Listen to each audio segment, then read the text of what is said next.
The Kentucky Wildcats entering year number 11 under head coach Mark Stoops. Mark flirted a little bit with the Texas A&M Aggies last season after Jimbo Fisher left.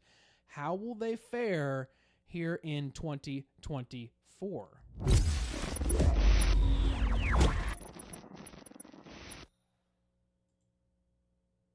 What is up, everybody? Welcome to Heads Up Plays SEC Preview. Next episode in this series for the 2024, we are on the Kentucky Wildcats. The Kentucky Wildcats, yes, sir. Interesting year. It seems like the average year for Kentucky. Correct me if I'm wrong. If you think I'm wrong, it seems like they're just a consistent 6-6, 5-7, 7-5 kind of team. Yeah, with a good year every now and then and a really bad year every now and then. So what do you think so far, John Rivers, heading into the 2024 season for the Wildcats? I think the big thing for the Wildcats is their offense, I think, is going to struggle without the offensive coordinator, Liam Cohen, who is not there no more. Of course, he went to the Tampa Bay Buccaneers to replace their offensive coordinator that went to the Panthers, but I think that's going to kind of hurt Kentucky. I was a little shocked when Tampa Bay said they wanted Kentucky's offensive coordinator. I mean, he's a good offensive coordinator, but like an NFL offensive coordinator, there's plenty of others they could have got.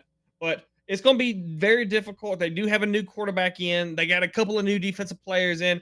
I'm not saying Kentucky's not a terrible team. I don't think they're a top-tier SEC team. I think they're in that mid-tier. Because a lot of these mid-tier teams that we've discussed or have not discussed yet, they could go 6-6 or 8-4. Like, you don't really know how these mid-tier teams are going to do. Yeah, look, some of these games that we're going to talk about, they could go either way. It just seems like they're probably going to go in the loss column, especially in conference play. But we'll get into that. There is one game that we are in disagreement on. All other games we are in agreement on. I'll let you guess what that is before we get to the schedule. But you mentioned it. Go ahead, because you're pondering on something. Is it Louisville? That would be Louisville. That's what I was wondering. So, and we'll talk about that when we go over the schedule. But you mentioned the change at the offensive coordinator position. So, yes, past offensive coordinator, now down to Tampa Bay. They replace him with Bush Hamden from Boise State, which was a little bit of an underwhelming hire, I think. Maybe not for Kentucky, who knows. He did have the number 32 ranked offense in 2023, so that's pretty good for that conference especially.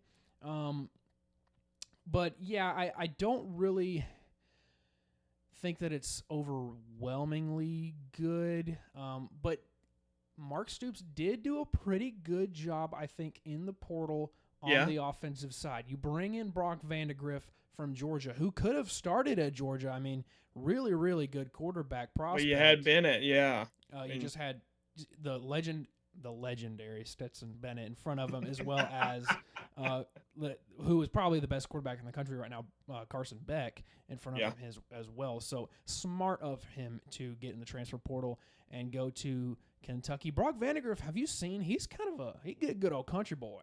Wearing the phone holster. He's a country boy, but let me tell you, there's a lot of upside with him. I don't know if you've seen in 2021, the recruiting class on 24/7 Sports, he was the 5th rated quarterback above Jalen Milroe, J.J. McCarthy, Jackson Dart, and Riley Leonard. That's pretty impressive. I mean, out of that, you got one NFL starting quarterback next year. You possibly have 2 more with either Dart or Milroe, and then you have Riley Leonard, who's not bad. He'll get drafted. Absolutely. Next year. I mean, how many quarterbacks? That's 4 quarterbacks possibly going to get picked. And, I mean, I think there's a lot of upside with Brock Vandagriff. And he's replacing a pretty good quarterback, top-tier quarterback from the SEC last year, Devin Leary. He underachieved, He did underachieve, which is probably why he fell to the 6th round in the draft. He had 1st or 2nd round talent, I really do think. Where did he go? I can't remember off the top of my head. He went to the Ravens. That's right. In the 6th round. So he fell pretty far down there. Additionally, on the offense, you lose an incredible running back who I also thought fell a little low in Ray Davis. He goes to the Bills in the 4th Loved round. Ray Davis. I Great loved Ray running back. Davis. I was big on Ray Davis. However, you replace him with a couple guys, but namely Chip Trainum. Do you remember the name Chip Trainum? The name sounds familiar. Did he play in the SEC? No, Chip Trainum originally started off at Arizona State. Then he goes to Ohio State. Chip Trainum was the running back who had the game-winning run against Notre Dame in that crazy game in Notre Dame last year. That's right. That's right. The slow game. Yeah, yes. That Ohio State made that incredible comeback.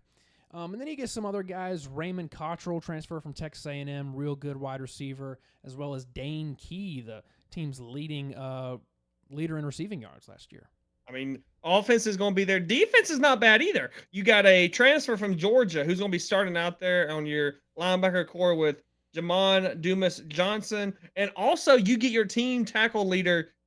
Please tell me if I'm saying this right. Derek Jackson. I hope I'm saying that right. It's De'Eric Jackson. De'Eric Jackson. Usually when there's that apostrophe, it's like De'Eric. I mean, there's a potential he could be. He's definitely either a day 1 or a day 2 draft pick. I believe. I mean, you got him coming back. I think you also have your team leading interception leader also coming back. I'm forgetting his name now, but I believe, like I said, Kentucky can either be 6-6 or 8-4. You just don't know. This is one of them teams you don't really understand who's going to show up that day. Absolutely, yeah. And don't forget defensive tackle Deion Walker, 5-star in 2022, number 14 overall player in that class, which was a huge get for Kentucky. But yeah, Kentucky, it's one of those programs, like you said, they could go 6-6.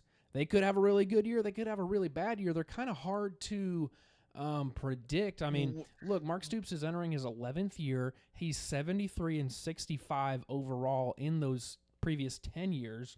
Best seasons in 2018 and 2021, where he went 10-3 in both of those seasons, which is, I think, why Texas A&M wanted to pursue him a little bit. Do you think him flirting with A&M will play a part in the team a little bit? I don't think it will all through the season, but initially, who knows? I don't think it'll affect the team that much. But it does affect the mindset of the boosters at Kentucky thinking, well, he'll never leave. He'll never leave. I mean, he owns the – but now it's like, well, will he? Will he? I mean, if you throw enough money at him, will he? And the question is, who is going to be the one that throws enough money at him?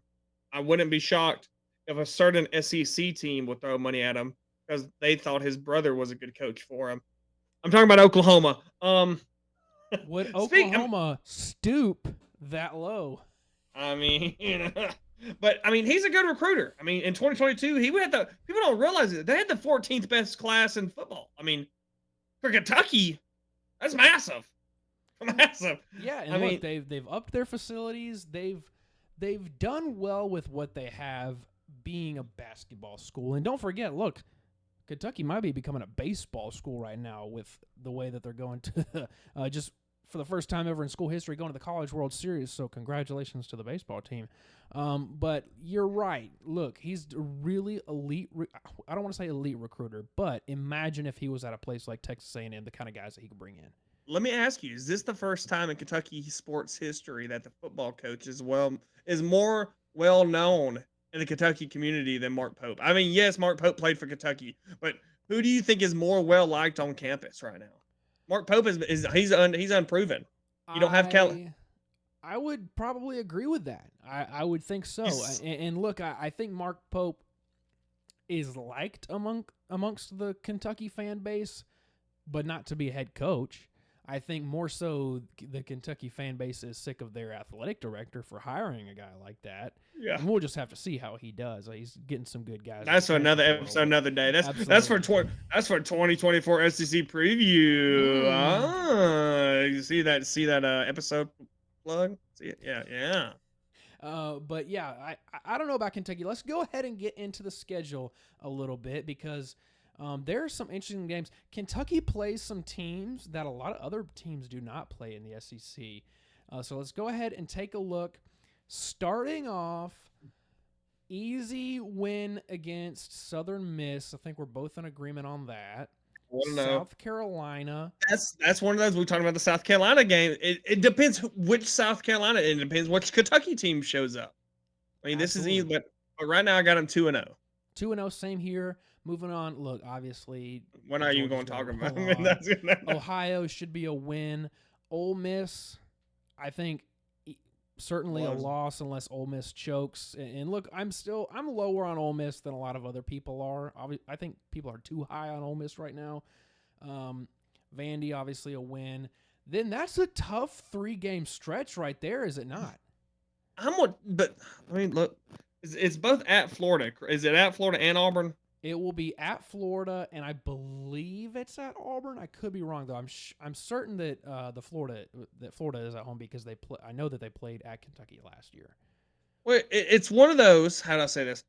It's at Kentucky. It's at Kentucky. Okay. Auburn at Kentucky. So at Gainesville, I'm telling you, these are the 2 games that can either make or break Kentucky's season. Either they win these 2 games and turn out 8-4, or they lose these 2 games and possibly go 6-6 or a 5-7 with a loss to Louisville. I mean, this is their season right here. Yeah, look, and Kentucky likes to play the upset card a little bit. Maybe they do that against a team like Tennessee. Who knows? I tend to not think so. But another point to that is Kentucky could be make or break games for both Auburn and Florida too. So I will say this: in 3 weeks. If Florida lose, you got to remember this is Florida. Florida has a tough schedule leading up to Kentucky. They would have before the Kentucky. They would have played Miami, Texas A&M, Mississippi State, UCF, and Tennessee. There's possibly 3 games in that stretch they can lose. If they lose 3 games in that stretch, give me Kentucky. I think we're going to have a longer episode when it comes to Florida compared to some of these other teams because they are just an interesting team with an interesting schedule. Then you get into a little bit of they play Murray State, easy win. Texas, I believe that's at Texas. Either way, home or away. And then this is the interesting game right here. I've got them losing to Louisville. You've got them winning. I'm just a little bit too high on Louisville. They competed in the ACC championship last year. I like Jeff Brom. If that's what you call competing in the SEC, Jake Plummer can't throw the damn ball. Oh my God! You talk about the ugliest college football game. That and the USF Alabama game. Those were the 2 ugliest games of the season last year. I've never been so high and low on a Louisville Cardinal game in my life. But my God, that was so crazy. As Alabama fans, you and I'm sure we're both going, just catch the ball. Just he couldn't even throw. He can't even throw it. I'm telling you, Jake Plummer was terrible that game. Terrible. Awful. And FSU defense, credit to him, but man, thank God they didn't make the playoff. Thank God. So that is Kentucky. So I've got them going 5-7, 2-6 in the SEC with wins only against Carolina and Vandy. Same with you there. I got them 6-6, baby. Let's go. 6-6. All right. So loser has to spend a weekend at Lexington, Kentucky. Have you ever been to Lexington? No. You ever been to Kentucky at all? No. I've driven through.